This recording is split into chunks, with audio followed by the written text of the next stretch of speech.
see the love story part in that scene. No, you tell us a love story, but that wasn't a lot of love going back and forth there. No, but it's a story that goes backwards and forwards in time, and there's a young girl who plays my part at 16. And there's a little boy who plays the leading man's part, so it's quite interesting. Ooh. I'm very excited about it. Well, good luck with that. Could you, before we take a break here, could you give us a little bit of Ginger? Do you remember any of the... Oh, yeah. Okay. Let me see. There was one time that the skipper said to me, Ginger, I've got a problem. I've got a real problem. You're a girl, aren't you? And Ginger said, well, if you don't understand that, Skipper, then you really do have a problem.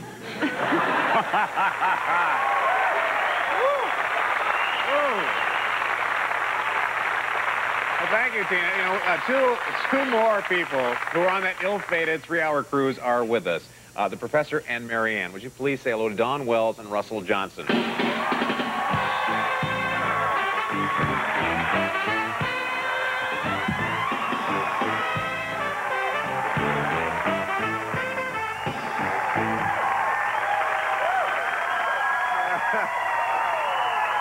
Welcome.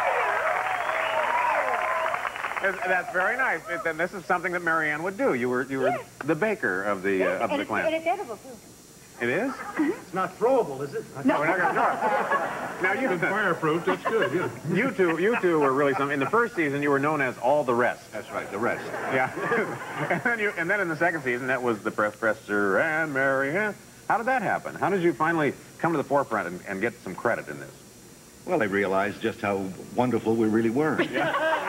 Simple as that. Yeah. Why was it you were never interested in these women? They would be trying to... Were you so interested in getting them off the island? Why was that, Russell? Well, it was in the script. It's not really the way it was. Yeah. No, if the professor had been interested in any of the women, I think it would have made opened up a whole different can of peas. You had to keep the man asexual and interested in his Lepidoptera and his flora and fauna and that. Sure, all the scientific stuff. Sure. All right, now I'll ask this collectively of the two of you. After you do a show like this, are you typecast? Does it limit you to go on to other things, or was that not a problem? I'll ask you, Don. Oh, I think so, very definitely. Really?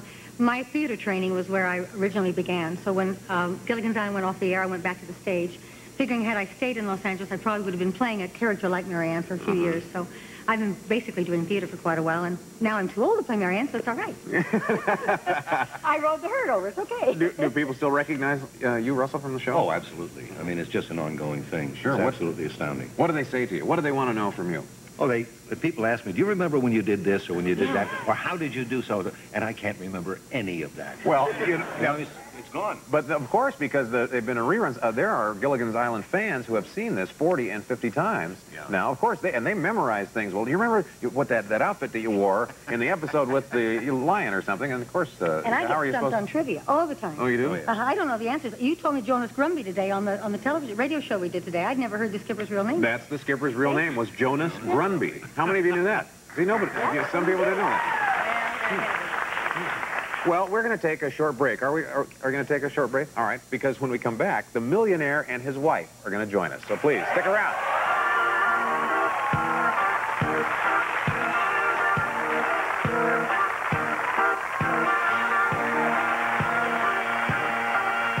So this is our Gilligan's Island reunion, and our next guest, you will know from a couple of careers. If you don't know him as Thurston Howell III, you will know his voice as Mr. Magoo.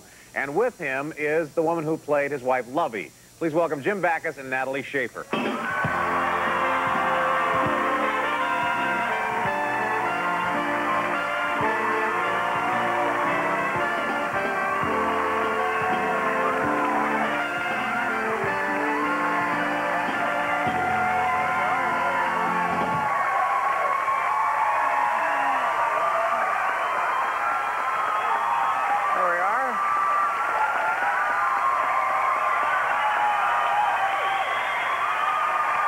Have a seat, Jim.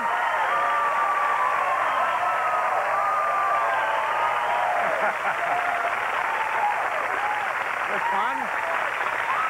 Isn't this fun? like going back to school. Yeah, it is like going back to school. This is ridiculous. Yeah, now, Jim, look at this. Jim has got lipstick all over him. You can't see it. Oh, he always had. Oh, did he always? Well, it's good to see you. Nice to be here. Now, what was surprised me... Up here, but this is ridiculous.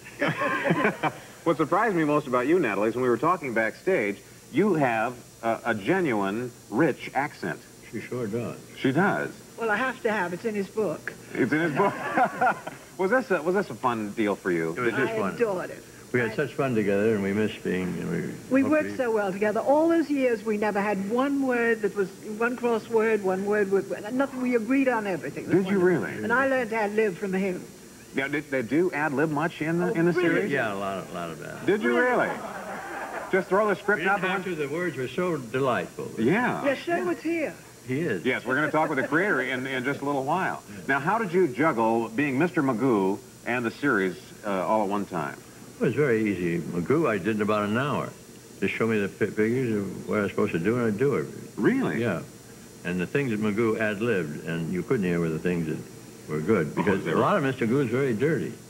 Oh. I never thought to censor a cartoon. I say, oh, Bar George. I'm sorry, I missed I like to mind the Bar George. I'm curious how much money the Howells took on this 3-hour cruise, because you were trying to pay off everybody throughout that entire series. They had $100,000 for every cast member once, and $50,000 if Gilligan would carry something for you. And there were some things. These are things a Howell doesn't do. Howell never does any work requiring manual labor. Of course not. No. See, Howell is always first. First, last, and always. First, last, and always. A Howell is a servant to no man. Oh, God, say it again.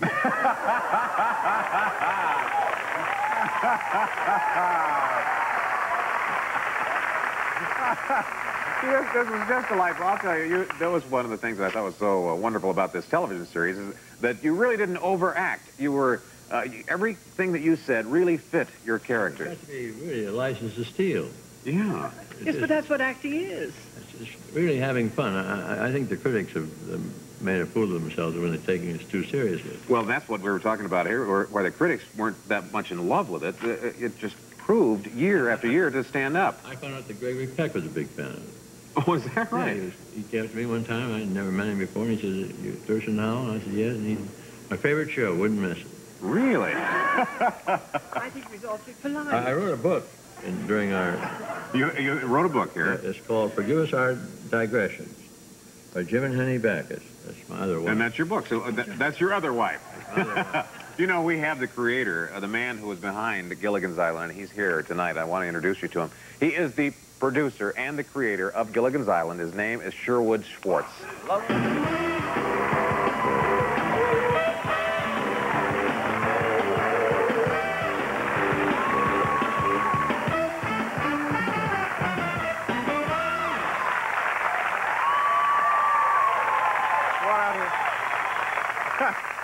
Sherwood, I'll tell you, everybody out here is just, they have glowing reviews about you.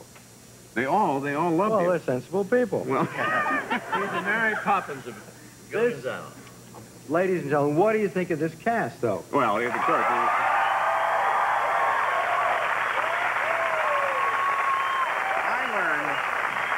I learned something about you that will surprise, I think, our home viewers and, of course, you know, the writer's strike that we have on now has crippled television for all intents and purposes.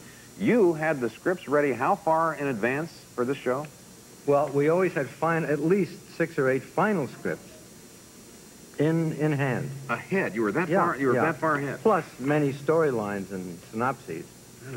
So would you allow? Now we talked with Jim here. He said that he could ad lib. Did you allow that now and then? Or? He's very rich. Not very funny, just rich.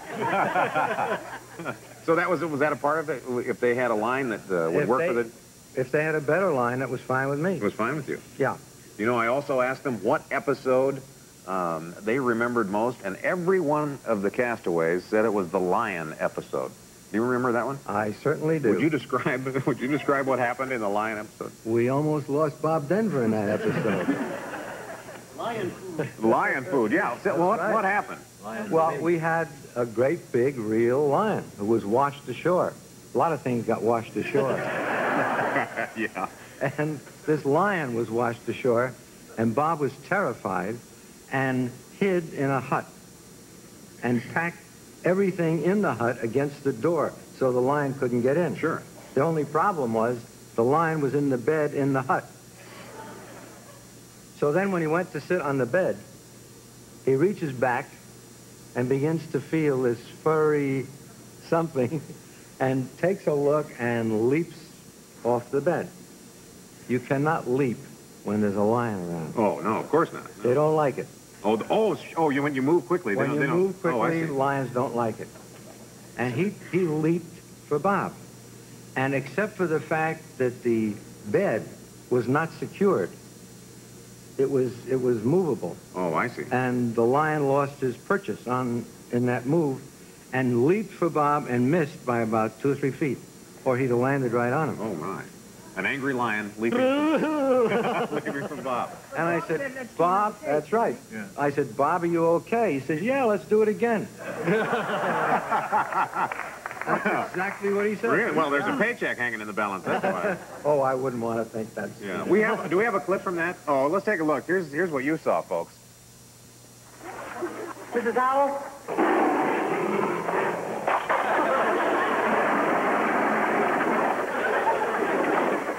Stay out there, lion.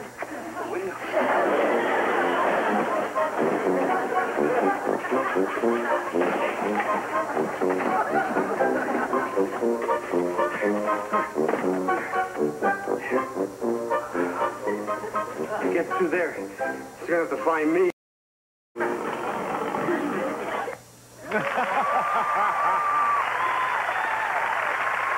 Okay. We're going to have more of our Gilligan's Island reunion right after this. Stay with us, folks.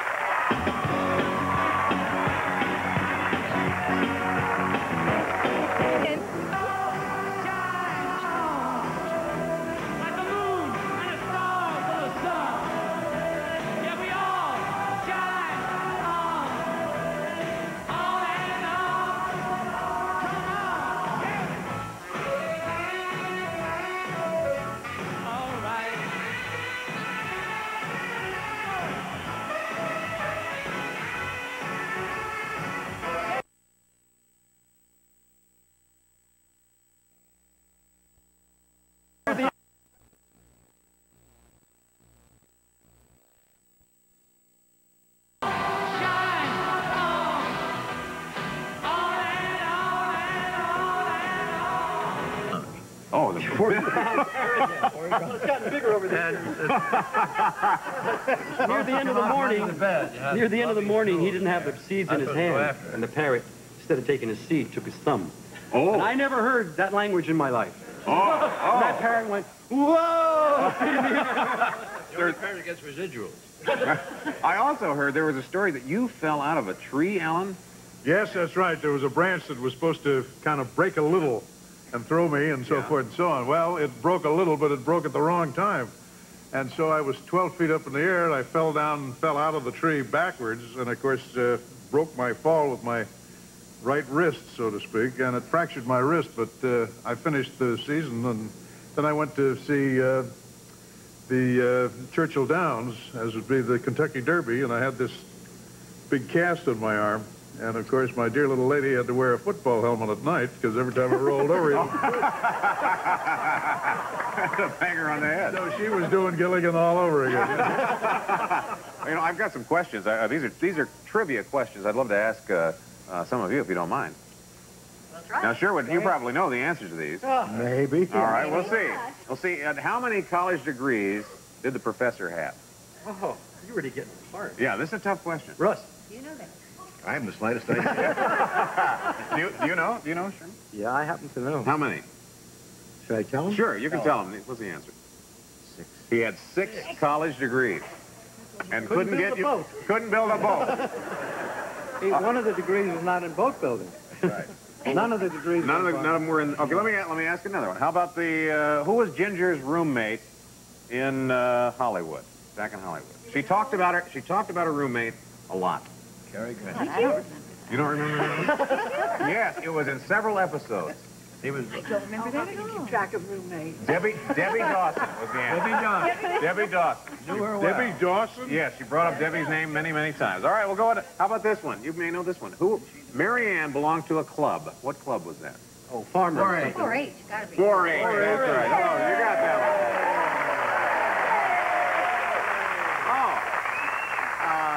Oh, I'll put Bob on the spot. And you had a pet back home, and it was a turtle. Do you remember the turtle's name? Walter. No, it was Herman. Herman. Oh, you're 2 for 2. That's very good. Now this one I think is too hard. Unless maybe you know this one. Lovey, what was the perfume that you used? Yeah, that's really tough. I never used anything but tea rose. Tea rose. It may have been, but you also used one called Gold Dust. Oh, well, of course, I had to use that.